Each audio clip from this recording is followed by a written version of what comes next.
Good morning, everyone, and welcome to another episode of the Localization Fireside Chat podcast and YouTube channel. I'm Robin Ayub, the founder of this platform. And for those of you who aren't familiar with me, you can check me out on LinkedIn. There's a lot of information about me on that platform as well. And happy to connect with you if we're not connected yet. Also today, I am very honored and I'm excited to have with me Kathleen Bostick. And Kathleen and I have talked several times. We crossed paths at some point. We worked for the same company for a while. I don't know if you worked before me or after I came in, but we both worked for Lionbridge, and I still work for Lionbridge. You worked for Lionbridge as well. You have an impressive resume in the industry. I can't wait to dive into it.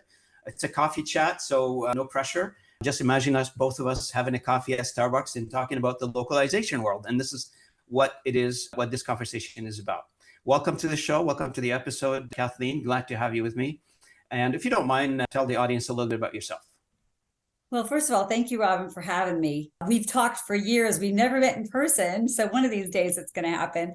Well, I've been in the industry for, over 25 years. Let's just put it that way. And, unlike a lot of people who started out as translators or linguists or always had a passion for language, I accidentally stumbled into the language industry. I was in the railroad industry. So when I graduated from college, got my MBA, my first job for my MBA was a corporate management trainee at Burlington Northern Railroad in Fort Worth, Texas, because I live in Dallas. And I joined their program and learned all about moving grain. And I was a coder. So I was coding SAS and COBOL, if anybody remembers those languages. And I do. You do, yeah. And I worked my way up the railroad. I spent 7 years at Burlington Northern first, and then I moved to Southern Pacific in California.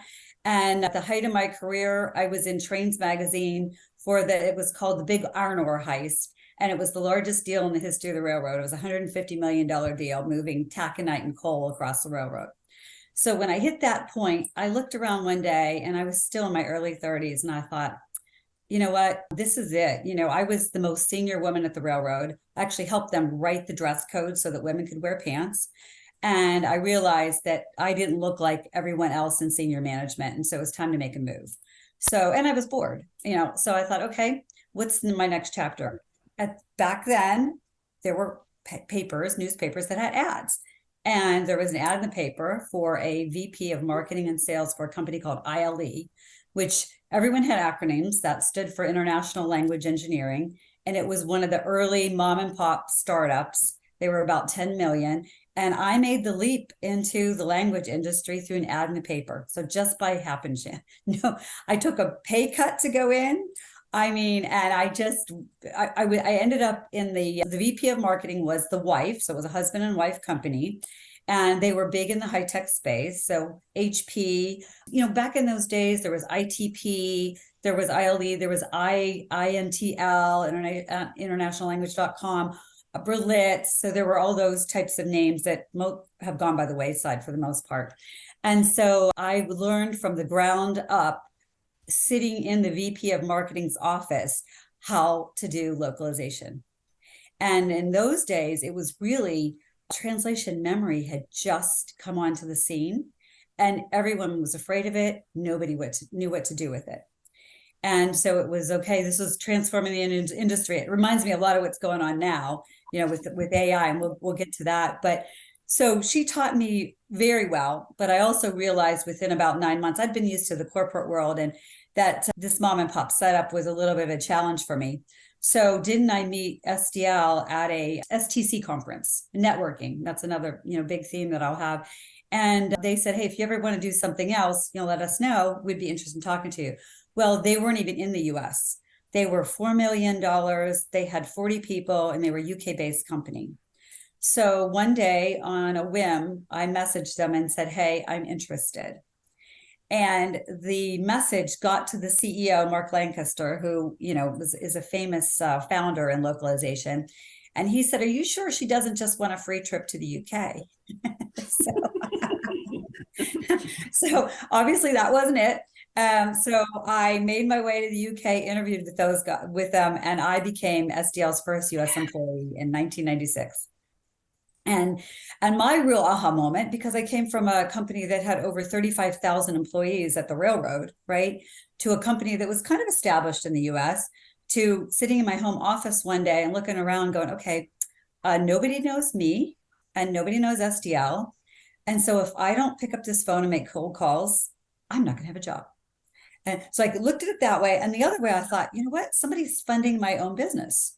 So here I've got a salary and now I can make my own way. So that's really my start in the industry and how I got started with SDL. And, I think when you're young, sometimes you just make impulsive decisions. And that was completely an impulsive decision, but I'm delighted to where it led me. Well, everybody tells me, if you categorize the entire population of our industry from an employee perspective or business owner's perspective, the common thread that I hear is how accidental, the transformation from one industry to the localization industry has been for them.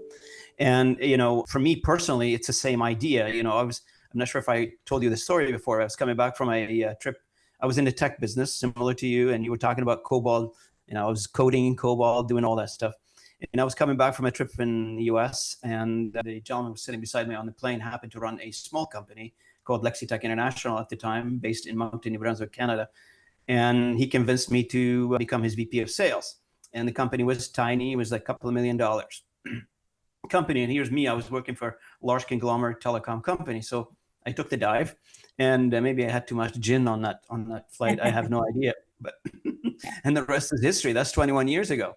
So yeah, you're right. And so you either go to university, you study a lingo, you have passion for that since you were a kid, or you would probably drift to it or find your way to the industry through other means, as you did, and as I did, and as many other people have done.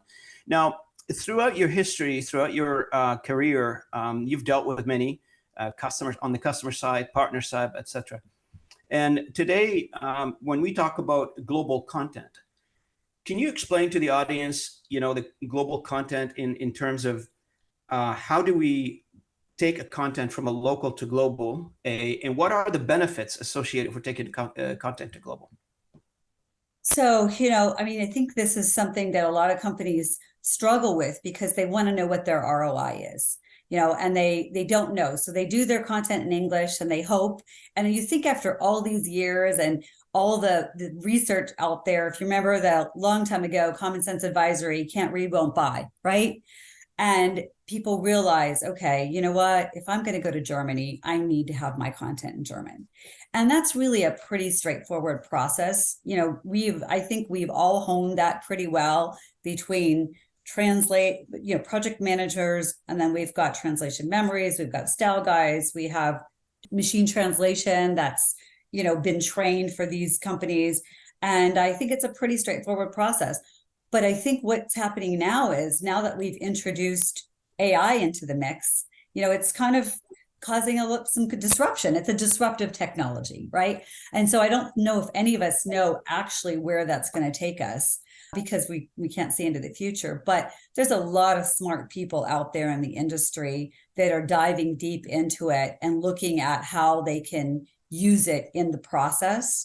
And as a matter of fact, I just finished reading, Argos just put out a supplement to multilingual computing that's going to be available at LOC World, and also will be available, I think it's available online. There's a link right now. And it's under their Global Ambitions brand. And it's all about content and AI. And you probably know Tim Arata. Tim Arata's been around forever. Mm-hmm. He was at Apple for a long time as running their localization and MT. And he's got an article in there, which is really, really insightful. And it really talks about, we still are going to need translators. We're still going to need linguists. It's just going to be up-leveling their job. It's going to be a new job. I mean, you still need people annotating data. You still need subject matter experts. You're still going to need, it's just going to be a higher level job than just taking text from English to another language.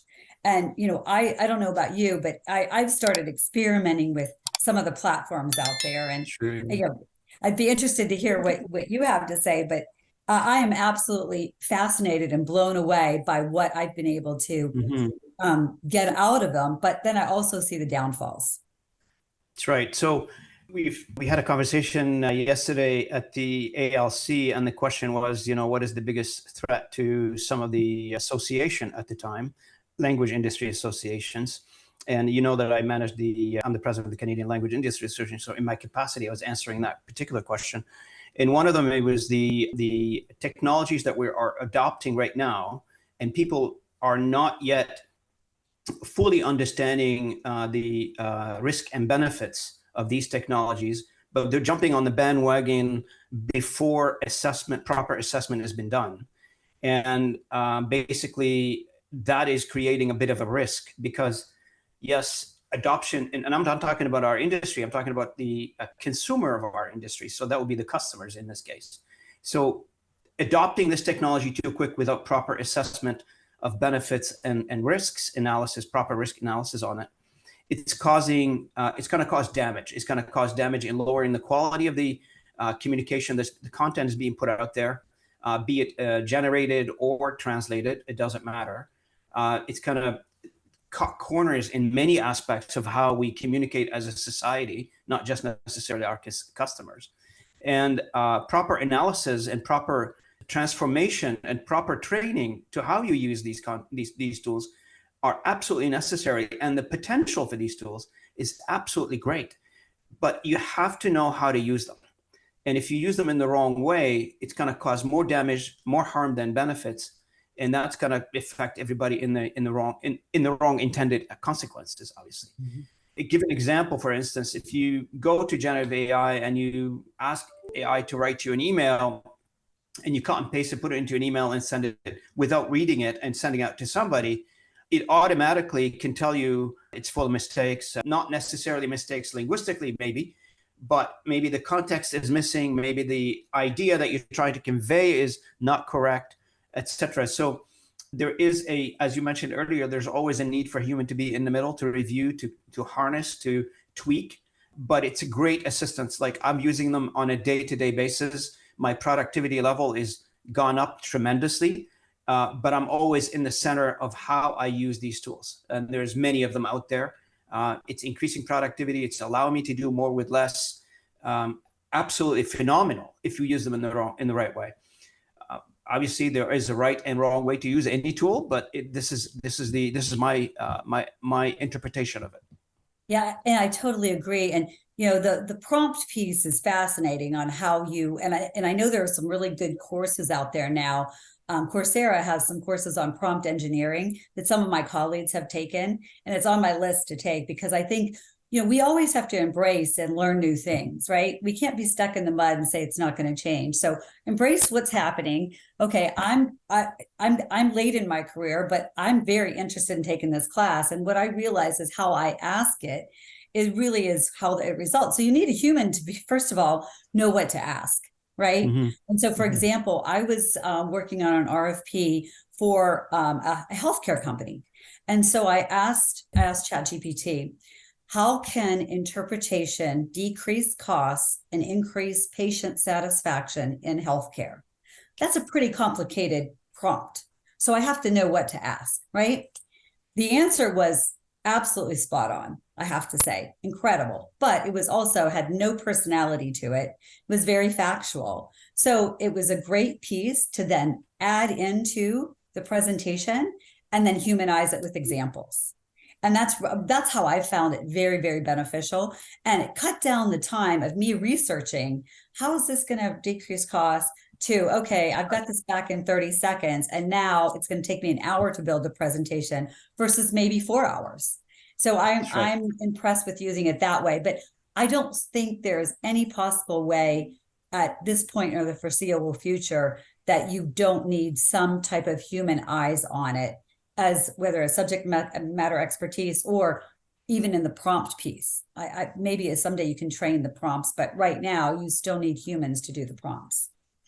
And if we turn it around a little bit and we take a look at these technologies and the impact of these technologies on enabling humanity to communicate more with their own language, I would imagine, and I don't know, still need to be proven, there's no reports on this yet, where we have content as not just in English or in French or whatever demographics we're referring to, that because of lack of a human effort to translate, we don't have enough translators, everybody agrees to that.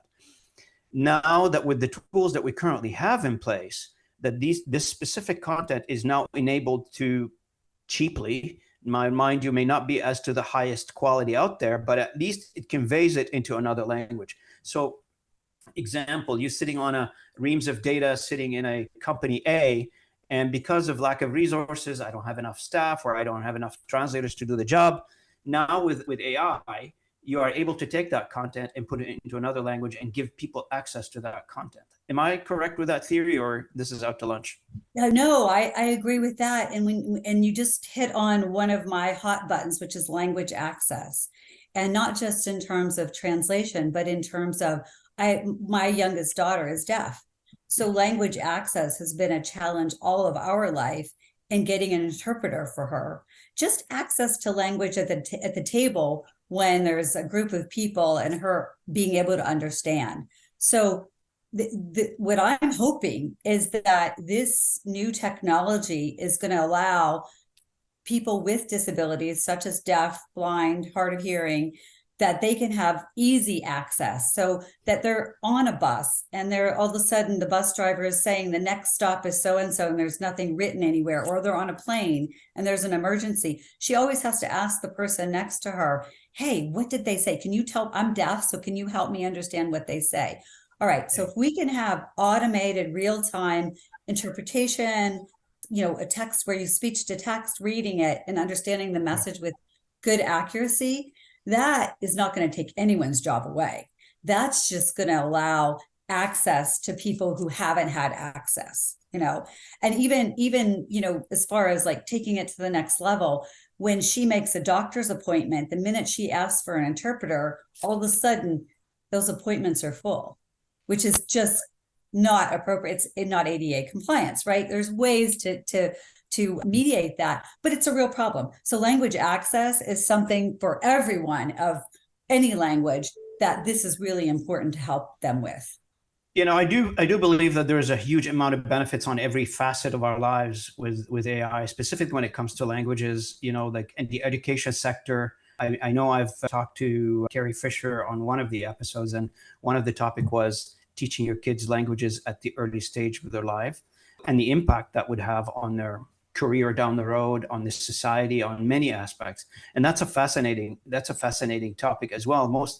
Most North American kids, adults, etc., most of them, they probably know one language. That demographic is changing with immigration, etc., but for the most part, most North American knows one language, and changing that enables a great deal of communication on a variety of level, understanding of other cultures, embracing other cultures, etc. Because once you understand something, you less likely to, have misunderstandings about things. And the other thing too is AI is doing right now, and I concur with you 100%, is it's creating opportunities in our industry. So, our industry views technology since the beginning of the days, I guess, since the 80s and 70s, as a threat. That's the immediate reaction that we have but very few, they see it as an opportunity, and they create an opportunity out of it. And then all of a sudden it's a growing business opportunity.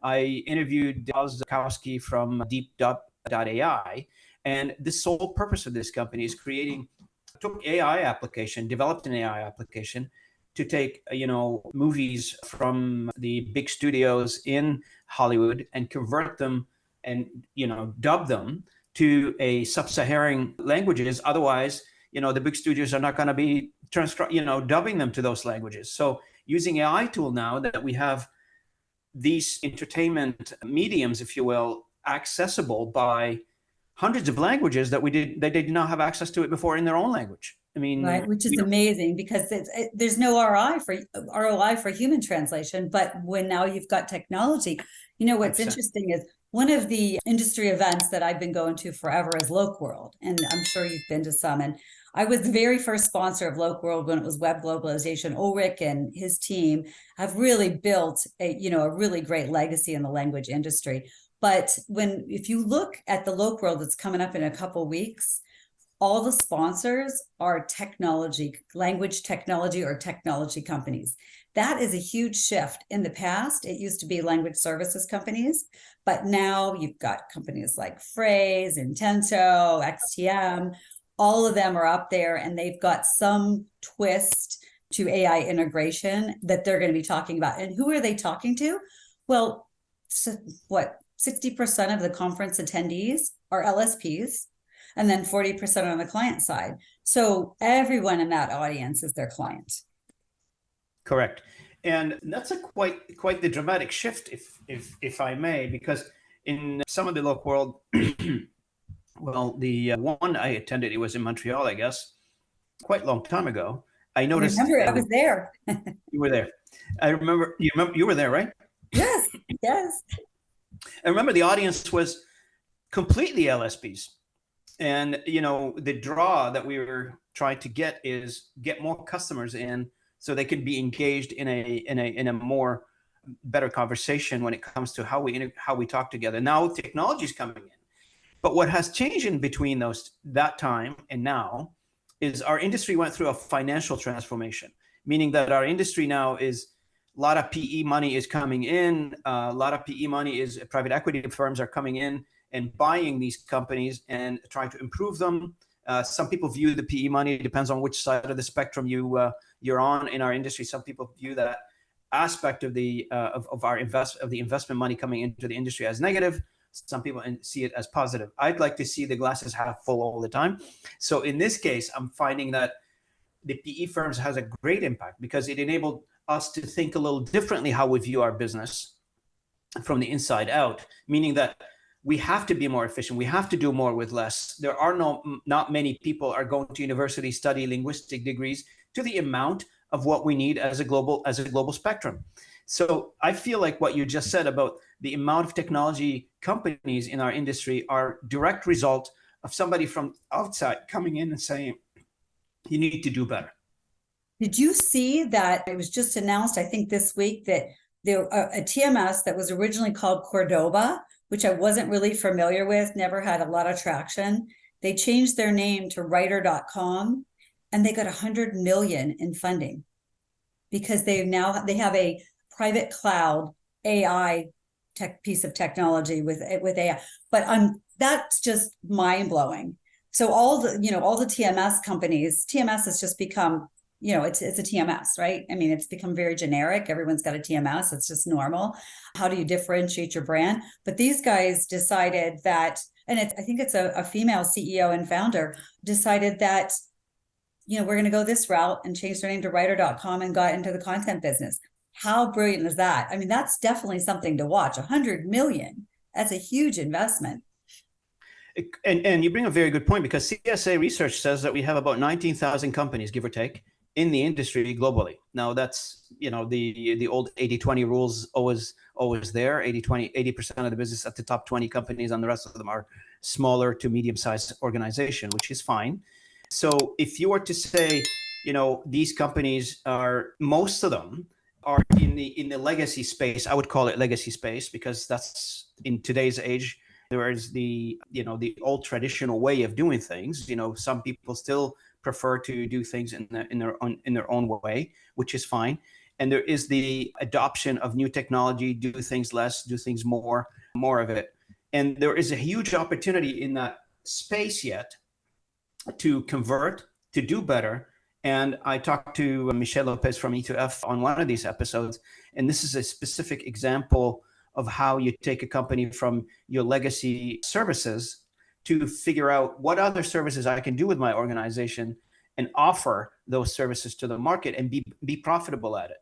You got to go where the customers pay money. And since I entered the industry, I always said, if you're taking a project of any sort, the company is doing, like some pharmaceutical company launching a website or brand new marketing campaign, etc., the amount of money they throw at this is huge. It's amazing. And meanwhile, the localization piece of it is a very tiny piece that goes somewhere before publishing. So after you produce what you need to produce, and you need to now, we need to translate this, we need to put it in many languages. Okay, so you send it to localization.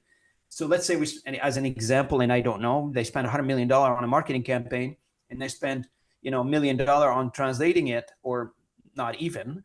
Then we're only getting 1 million out of 100, as that's the size of the pie for the industry. I think we should take a look at what else we can do, what else can we offer, and increase the size of the pie, increase the wallet share. I think you're spot on with that. One of my colleagues who's on the client side of the business, I actually mentored her a couple of years ago, and she's now with a big client. And we were talking about how her job, she used to be on the LSP side, and now she's on the client side, and how unfortunately localization is a real fight for her to get to. Like, she's got so many other things going on with the products that localization is still an afterthought. But if it's a part of the whole, we're going global, we're creating it originally, knowing that German is where we're creating the content, right? That it's originally, so this whole AI piece, once we've got a corpora of data, right now we know ChatGPT only has 20% in other languages, but once that's built out, that's something all the LSPs are going to help build out. We're doing data annotation, we're doing all those things, right, to get that content in there. Then you're going to have a much better chance of creating original content in country versus having to translate it after the fact. But what she told me was she sees the project manager's role morphing into the data AI piece. They can easily, it's a very similar skill set, right? They're annotating data, they're working with linguists all over the world. Somebody still needs to say a dog is a chien in French. Somebody still needs to translate a border collie of a dog into the French border collie. Somebody has to still annotate all those things. So those translators' jobs are still very important. And then having the subject matter expertise in those areas, being able to add value of, oh yeah, I realize that this, under the regulations, we can't actually say that in this country. So it could be generated by AI, but somebody still has to have the expertise to say it works or not, right? So I think I'm really excited. And I wanted to talk a little bit about LOC World because I'm passionate about it. I've been going for so many years, and I love it for two things. I love it for the content, but I love it for the people. The relationships that we build in this industry over the years are what keeps so many of us around for so long, Yeah. And we change and we go to other LSPs, we move around, but we're still friends. When I left SDL, I was at SDL for 9 years, the first round, and then I went to Lionbridge for 8. And I loved my colleagues at Lionbridge, but I'd run out of opportunity at Lionbridge, and it was time to go do something else. And so I realized SDL was in a bad stage at that point. And I reached out to the CEO and I said, I haven't seen you guys in any RFPs lately. What's happening? I mean, do you need somebody to come help you? I'm happy to come help consult, but what's going on with SDL? Well, within 2 days, I had an offer letter to come back and run North America. And, you have to make your own success, right? You have to be the one that makes things happen. So relationships. So I'm now at SDL, I'm running North America, I have operations, I've got sales, I've got a whole lot of stuff to clean up. And within a year though, I've got, I want to say 2 years, 40 colleagues from Lionbridge over with me, because we had such a great group of people, but they were looking for something that was going to excite them, something new. I like to fix things. I like if something's broken, if something's just running smooth and everything, get somebody else to do maintenance, right? Fix things. And people like to fix things and make things better and see something go from good to great. So I really believe the whole networking piece and the relationships that we have in the industry are so important. You don't want to burn bridges. And that's one of the reasons that I love some of the industry events, like a LOC World. And I do want to say something about my panel at LOC World, though. One of the areas that I've been really passionate about is women leadership. And it's probably my history. I come from a family of 5 girls, and we were all Eanes. We were Maureen, Kathleen, Noreen, Eileen, and Colleen. So it's good Irish Catholic family. My dad always kidded around and said the next 2 were going to be chlorine and gasoline. Thank goodness we didn't have any more, right? And then I have 2 daughters and I have 2 granddaughters. And so I've always been aware of this kind of discrepancy in pay and status and all that. And at the railroad, for example, when I won that huge deal, $150 million deal, my team and I, the guy that was on the coal side, I found out was making twice as much as me. Okay. And so when I gave my notice that I was going to leave the industry and they magically matched the salary. But that didn't matter. Once your brain, you've already left there's no reason to go back. And it's still the best decision I ever made. But, promoting women and leadership and doing things that allow people to grow, because let's face it, this industry, I have to look at the stats I saw recently, but it's like something like 70% of the industry is women. We're talking about services, project manager, translation, all those pieces. Yet at the top of all the super agencies, there are no women CEOs running them. Yep. And that's a very valid point that you mentioned there, Kathleen. In this channel is like when I started, I'm a big supporter of women in localization, and every time I chance I have or to get somebody on, I already had Carrie twice on this channel, and always good to talk to her. And I don't know like why, this is a longer debate as to why the inequality, I would say, and the reason for the inequality, what is it? And skills, they are the same. I just don't understand why there is inequality in this, but it is there, it exists, and we should absolutely stand up against it and make sure that people are equally treated. It doesn't matter what. Yeah, and I think it's up to those in senior positions and hiring positions. But so I'm hosting a panel. I went to Ulrich and I said, I think it'd be really fascinating to have a panel with women CEOs in the industry, because there's only 18 of them in the top 100. And of those 18, I think, and my stats might be a little bit off, I've got CSA getting me the correct ones, but there's only 2 that were not founders.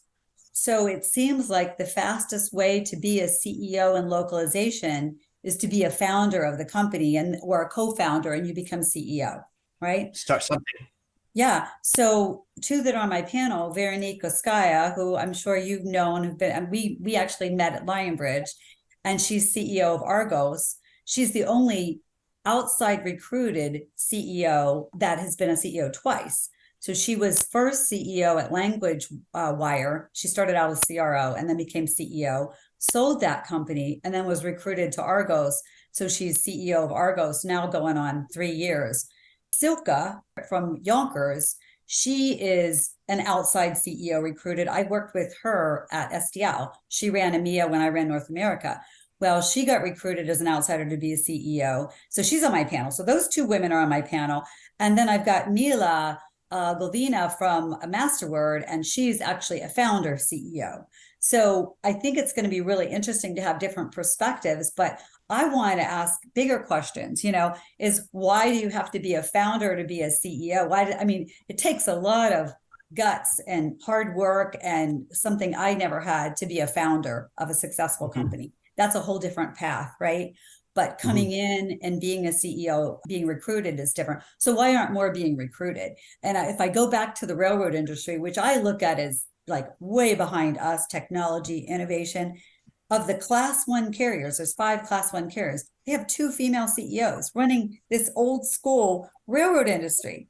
And here we are with no one in the super agencies as a woman CEO. So I think part of it has to do with us, even us women hiring. So for example, when I was at SDL, I had a phenomenal team, and I knew I was going to retire and leave. And I had built up a great bench of VPs. They were all men. So I was part of the problem. I never even thought about that till I left. I had not recruited or hired any women to be in my succession plan. And so Natalie Kelly spoke on a webinar yesterday, and she had that same realization at HubSpot. Her HubSpot team told her, "We don't have any diversity on the team. You're the only woman on the team." And she said, "Oh, wow." So that made me think too about what could have I done to have helped in that. You always want to choose the best person for the job, but are you looking at a big pool of candidates? Do you need to look at a wider pool of candidates? Do you need to recruit from the outside? Because I'm sure there were really good candidates that I could have put in one of those VP slots to be a successor. And so I think if we all look at that as we talk about diversity and equity, right? We look at that piece and say, okay, we've got 5 interviews, we've got 2 jobs. Let's see what we've got as candidates and purposely look for expertise in those areas. But anyway, I'm passionate about women leadership and how I can help them, the next gen. I mean, we've got to get somebody in one of these super agency. Who's going to be the first one to have a woman CEO, right? Who is it? Yeah, that's great. And I'm hosting a panel discussion on global resources, and that would be one of the topic would be tackling. I've got like 4 individuals participating in this. That's coming up, I guess, next week or the week after. I can't remember now. But yeah, this is a very important topic that we're going to continue bring up to the surface here. So we're coming to the end of our time on this chat, Kathleen. Excellent feedback and excellent chat with you. Always good to talk and exchange ideas. What do you like your final thoughts on this conversations to be for our audience? If somebody interested in reaching out to you, how do they do it? What kind of services you're offering to them? What would be of interest to somebody to call you? So right now I'm an independent consultant, and I'm always available to, I'm a mentor as just part of my give back, right? I like to help women get to the next level. So one of the things that really matters to me is helping other women. And so I'm always available to do that. And I'm always, people can find me on LinkedIn and at LOC World, of course.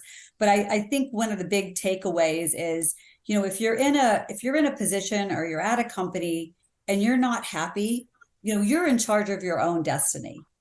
And as Paulette Hadot from Royal Caribbean said in one of my leadership presentations I had, if your boss doesn't think you're the best thing since sliced bread, go find a new boss. You are in charge of your destiny. If you're not happy, go do something that makes you happy. So that's how I'm going to finish. You heard it here first, guys. If your boss doesn't think that you're the best thing ever, go find a new boss. I love that reverse psychology. This is my best one for today. I'm going to coin that. We all have choices, right? We all have choices indeed. So thank you so much for being part of this conversation today. I hope you find time and to come back again, and always good to have you on this conversation, on this podcast, and always good to see you again, and good luck with LOC World and everything else that you're doing, and wish you the best of success. Kathleen, thanks again. You too, Robin. I enjoyed it, and I hope to see you soon. Cheers. Indeed. Cheers.